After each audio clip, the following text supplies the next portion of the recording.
all of you. How are you? I hope you will be well and fit.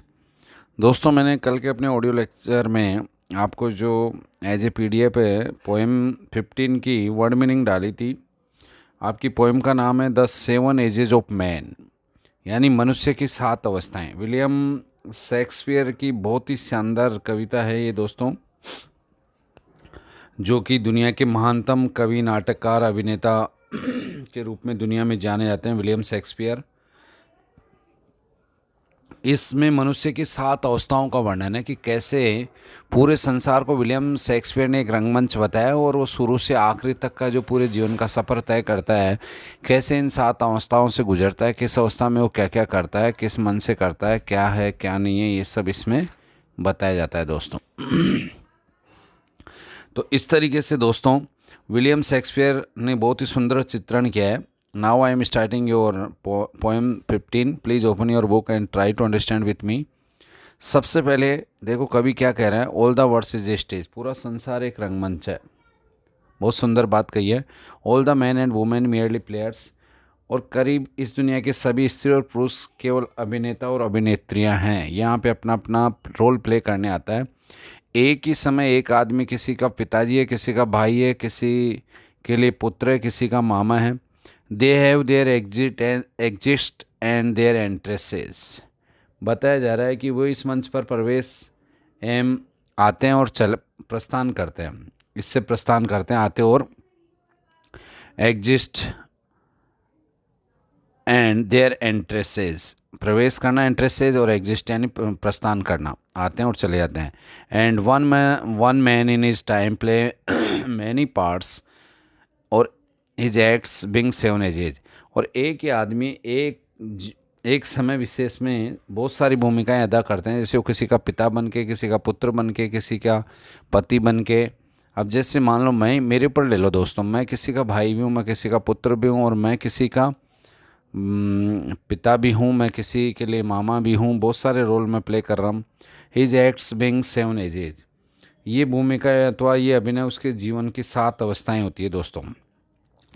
At the first the infant mewling and packing in the nurse arms, जो उसकी पहली अवस्था होती है वो शिशु अवस्था होती है, शेष अवस्था होती है, जिसमें वो दाई के हाथों में क्या करता है दोस्तों, पकिंग यानी रोता हुआ, विलकता हुआ, उल्टी करता हुआ। म्यूलिंग यानी रोता हुआ, और पकिंग यानी उल्टी करता हुआ। दाई पालन पोषण करती है। Then the whining school boy, और इसके बाद वो धीरे धीरे स्कूल जाने वाले अवस्था में आता है। शैशव काल के बाद की अवस्था स्कूल जाने वाले लड़के की आती है। अब आप सब सोच सकते हो कि स्कूल जो भी बच्चा जाता है अनिच्छा से जाता है दोस्तों।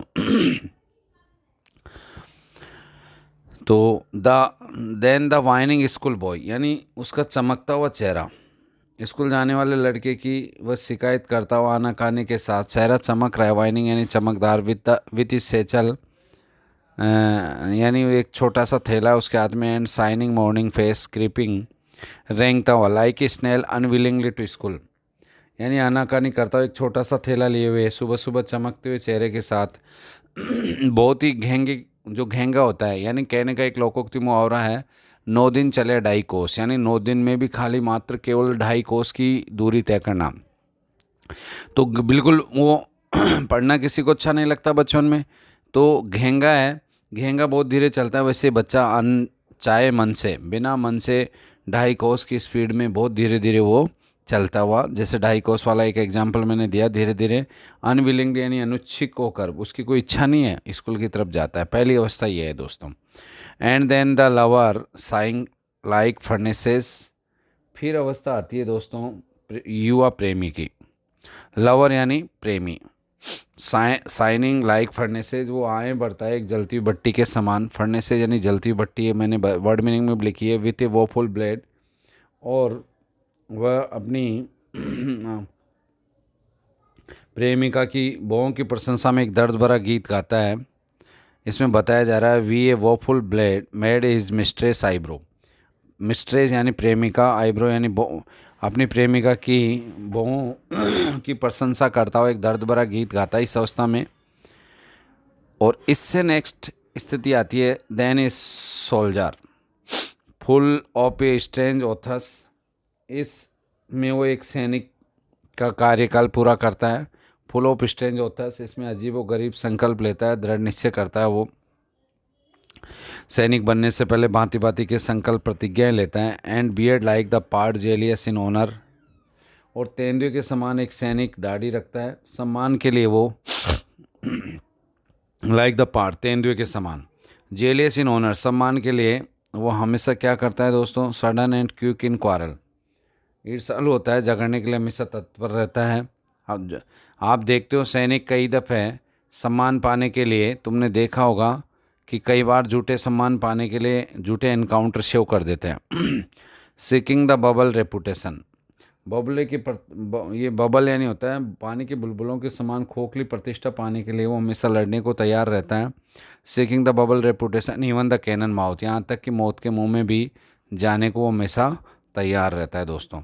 एंड देन द, ये चौथी अवस्था थी। एंड देन द, अब फिफ्थ अवस्था में देखो वो क्या करता है। And then the justice in fair round belly with the good capon lined with eyes severe, पांचवी अवस्था जो उसकी आती है दोस्तों नेक्स्ट वाली, उसमें वो न्यायाधीश बनता है। इस भूमिका में गोल मटोल तोंद वाला पेट रखता है।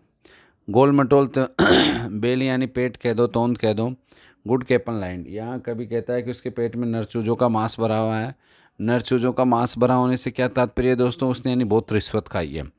With I severe and beard of formal cut, उसकी तीक्ष्ण आँखें होती है, वो अपराधी को और गैर अपराधी को तुरंत पहचान लेता है। इसके अलावा दूसरी इम्पोर्टेंट बात क्या है दोस्तों कि इस अवस्था में फॉर्मल कट सेविंग रखता है, ये तीक्ष्ण आँखें रखता है। एक जज की जो वो सेविंग होती है इस पीरियड में फॉर्मल कट होती है। फुल ऑफ वाइस सॉज, इस अवस्था में एंड मॉडर्न इंस्टांस, कि वह बुद्धिमत्तापूर्ण कहावतों और युक्तियों से भरा होता है। हर किसी को अपना ज्ञान रूपी बुद्धिमत्तापूर्ण उक्तियाँ और कहावतें कहता है। वो नवीनतम उदाहरणों से कंटेस्ट होते हैं और इस प्रकार वो न्यायाधीश की भूमिका प्ले करता है इस लाइफ में। Then the sixth age shift into the lean and slippered pantaloon, अब छठी अवस्था उसकी आती है। इसमें वो पतले दुबले बोड़े दिखाई देने वाले एक व्यक्ति या वृद्ध पुरुष में बदल जाता है। यानी यहाँ आते आते वो कमज़ोर हो जाता है, उसके कपड़े उसके चारों तरफ पेंटालून यानी लटक जाते हैं। विथ स्पेक्टेकल और नोज, उसके नोज पे आँखों की दृष्टि कम होने से क्या हो जाती है दोस्तों, आँखों की दृष्टि कम होने से चश्मा यूज करने लग जाता है। एंड पाउच ऑन साइड, उसकी बगल से चमड़ी लटक जाती है। हीज यूथफुल हाउस, जो उसके जवानी के दिनों के संभाल कर रखे गए जुराब थे। Well saved a world too wide for his रंग सेंक, उसकी सिकुड़ी टांगों में काफ़ी अत्यधिक बड़े हो जाते हैं, वो सॉक्स ऊंचाई तक आते हैं। फॉर इस रंग shank and his big manly voice turning and towards a childish treble pipes, और उसकी भारी मर्दानी आवाज़ बच्चों की जैसी पतली आवाज़ में बदल जाती है। एक whistle so and whistle is sound, जो उसकी आवाज़ पहले बहुत अच्छी थी वो बच्चों जैसी पतली दुबली आवाज़ में बदल जाती है। सीटियों की बातें वो सुनाई देती है।